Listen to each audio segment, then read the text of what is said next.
नमस्कार। आज पुनः वैदिक गणित के अभ्यास में आप सबका स्वागत। और आज हम पढ़ने वाले हैं आश्लेषक विधि। उससे पहले आपको बता दूं कि हमने अपने पिछले वीडियो के अंदर भाग की विभिन्न विधियों का अध्ययन करते हुए विभिन्न प्रकार की विधियों को पढ़ा है। पहली निखिलम विधि, परावर्तय, आश्लेषक, धनात्मक। कल हमने जो वीडियो पढ़ा देखा था वो था आश्लेषक धनात्मक। जब किसी भी भाजक का इकाई अंक 9 होता है, जब किसी भाजक का इकाई अंक 9 है तो धनात्मक आश्लेषक होता है। धनात्मक आश्लेषक होता है। ये हमने अपने अगले वाले वीडियो में पढ़ा है। आज जो हम पढ़ने वाले हैं कि जब भाजक का अंतिम अंक से अर्थ यहां पर है इकाई अंक। अंतिम अंक से अर्थ क्या है हमारे यहां पर? इकाई अंक 1 हो। इकाई अंक क्या हो?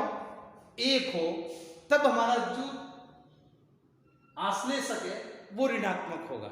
अर्थात हमको ये ध्यान रखना है कि भाजक का इकाई अंक 1 है तो ऋणात्मक आश्लेषक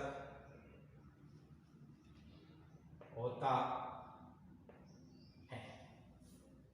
दोस्तों, इस बात का अपन को ध्यान में रखना है वो है कि आश्लेषक में 2 प्रकार है।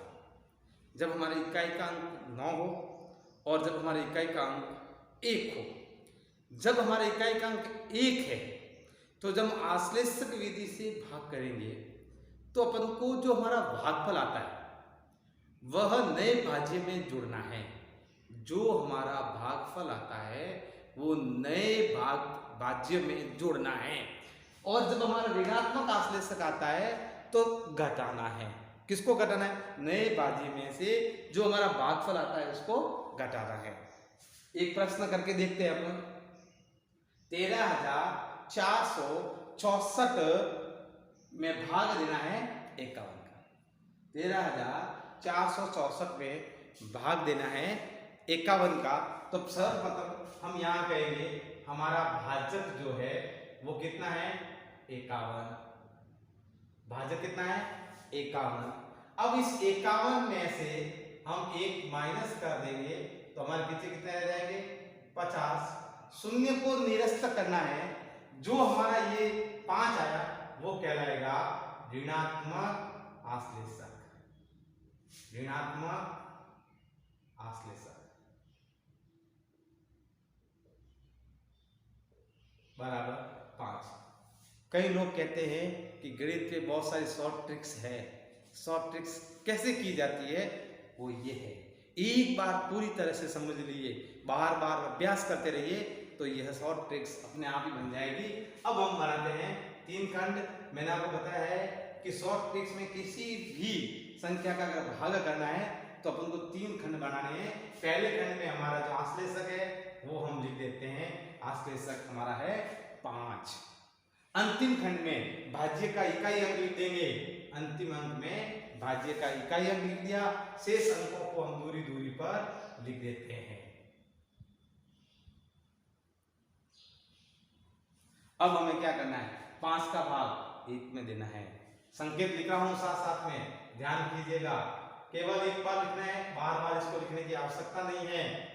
पहले हमने कहा 5 का भाग 1 में देना है तो 1 का भाग 5 में देना है। तो हमें पता है कि भाग 0 बार जाता है तो हम सर्वप्रथम 2 अंक साथ में ले लेते हैं, अर्थात 13। 13 में 5 का भाग कितनी बार जाएगा? 5 में। और शेष पर क्या रह जाएगा? भाग गया 2 बार, शेष पर रह गया 3। हमने यहाँ लिख दिया भागफल 2, शेषफल 3। मैंने आपको बताया था जब हमारा ऋणात्मक आश्लेषक आ जाता है तो हमें घटाने का काम करना है। जब हमारा धनात्मक आश्लेषक आ जाता है तो जोड़ने का काम करना है। तो यहाँ पर हमारा नया भाज्य जो बना, हमारा नया भाज्य क्या बन गया? 34। हमारा नया भाज्य बन गया है 34। 34 में से जो हमारा भागफल आया है उसको हम घटा देते हैं। भागफल 2 घटा दिया, पीछे रह गए 32। तीसरी प्रक्रिया इसी के साथ में करनी है। 32 के अंदर 5 का भाग देना है। भागफल कितना आएगा और शेषफल कितना आएगा, ये दोनों यहाँ लिखने हैं। भागफल 6, शेषफल 2, हम यहाँ लिख देते हैं भाग 6, शेषफल 2। अब वही हमारा चौथी प्रक्रिया जो हमने दूसरी प्रक्रिया की है, हमारा नया भाज्य हमारा है 26। 26 में से घटाने हैं। हमारा नया जो भागफल आया है, यहाँ दोनों मिलकर नहीं घटाना, जो हमारा नया भागफल आया है 6, हमने 6 घटा दिए, हमारी नई संख्या बन गई 20। अब इस 20 के अंदर हम भाग देंगे 5 का, हमारा भागफल आ गया, 4, हमारा शेषफल हो गया 0, तो हमने लिख दिया यहाँ 4, ये लिख दिया 0। अब हमने तीसरे खंड में प्रवेश कर दिया है। कितने खंड में? तीसरे खंड में। तो तीसरे खंड में प्रवेश करते ही हम शेषफल निकालेंगे 0, 4 माइनस हमारा भागफल आया है 4 माइनस कर दिया हमने, तो पीछे रह गया हमारा 0, अर्थात हमारा भागफल जो आया वो आया 264 और हमारा जो शेषफल आया वो आया है 0। क्या की है प्रक्रिया? क्या है? भाग देना और घटाना। घटाना किसको? नए भाज्य में से जो हमारा भागफल आ रहा है उसको घटाना है। नए भाज्य में से जो हमारा भागफल आता है उसको घटाना है। धनात्मक आश्लेषक हो जाएगा तो जो हमारा नया भाज्य आएगा उसमें जो नया भागफल आता है उसको जोड़ना है। इसका एक शॉर्ट स्क्रीन ले लीजिए।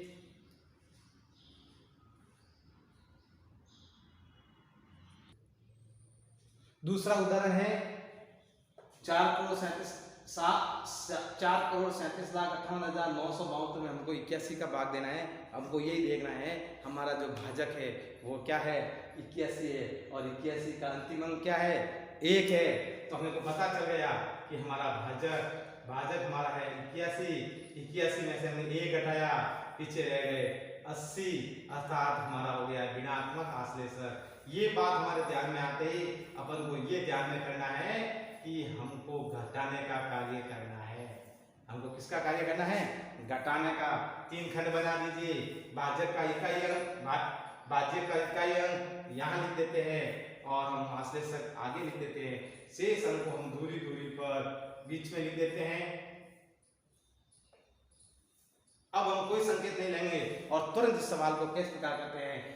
8 का भाग 4 में नहीं जाता है, 2 अंक साथ में लिए, 8 पंजा 40, पीछे रह गए 3, पीछे हो गए 37 में से 5 गए, पीछे रह गए 32 में 4 बार, पीछे रह गया 0, 5 में से 4 गए, पीछे रह गया 1 में 8 का भाग 0 बार, शेष रह गया 1, 18 में से 0 गया, पीछे रह गया 18 में ये भाग गया 2 बार, शेष पर आ गए 2, 29 में से 2 गए, पीछे रह गए 27 के 8 का भाग 3 बार, पीछे रह गए 3, 37 में से 3 गए, पीछे रह गए 34, 8 चौका 32 और 2 34, 22 में से 4 घटाया, पीछे रह गया 18। ये हमारा आ गया भागफल और ये हमारा आ गया शेषफल।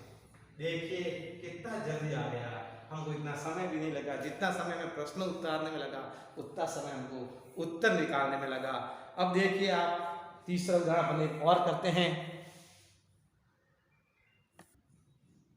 तीसरा उदाहरण है 36,473 में हमको 31 का भाग देना है। अब मैं यहाँ कुछ नहीं लिखूंगा, सीधा इकाई का अंक 1 है, इसलिए हमारा भाजक 31 में इकाई का अंक 1 है, इसलिए हमारा आश्लेषक आ गया ऋणात्मक 3, ऋणात्मक आश्लेषक 3।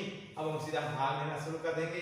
3 यहाँ लिख दिए, 1 3 यहाँ लिख दिए, 36 47 भाग देना शुरू कर दिया। 3 एकम 3, पीछे रह गए 0, 6 में से 1 गया क्योंकि क्या है ऋणात्मक है, तो हमको भाग घटाना ही है। 6 में से गया 5, 5 में 3 का भाग 1 बार, पीछे रह गए 2, 24 में से 1 गया 23, 23 में 3 का भाग 7 या 21, पीछे रह गए 2, 27 में से 7 गए 20, 6 या 18, पीछे रह गए 2, 23 में से 6 गए, पीछे रह गए 17। बस इतना समय आपको लगेगा दोस्तों, कोई समय नहीं है। ये हमारा हो गया भागफल और ये हमारा हो गया शेषफल। बस तो ये हो गई हमारी शॉर्ट ट्रिक्स हो गई, जिसके अंदर कोई किसी भी प्रकार की हमने कोई गिनती गणना नहीं की है, केवल शीघ्रता से इसका उत्तर निकाल दिया।